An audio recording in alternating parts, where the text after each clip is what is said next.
روم بنے جب شمس تبریز میں کے ہاتھوں میں ہاتھ دیا. تو اس کی ایک کہانی ہے جس پر انہوں نے یہ ربائی لکھی ہے، یہ انہوں نے نظم لکھی. ان پر فلسفہ غالب تھا، منطق، تو وہ تکبر پیدا کر دیتا ہے یہ علم. مسجد میں درس ہو رہا ہے اور ان کتابوں کا ڈھیر لگا، ساتھ ہاؤس تھا. شمس تبریز دیہاتی ہولیے میں آئے، پاؤں میں جوتا بھی نہیں تھا، پگڑ سا باندھا ہوا. تو بڑے بھول پن میں کہتے ہیں مولانا روم سے اینچیس کتابیں پڑھی تھی.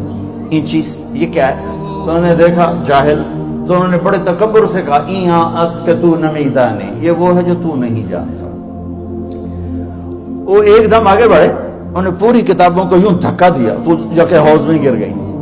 تو مولانا روم نے اس کو تیرا بیڑا ڈوب جاوے او نام مرادہ ایک ہی کی ایک اڑا کوئی ہون کمپیوٹر پہ بچوں میں دوئی باری کر لواں. وہ یہ تو نے کیا کیا؟ میری ساری زندگی کی جہد برباد کر دی.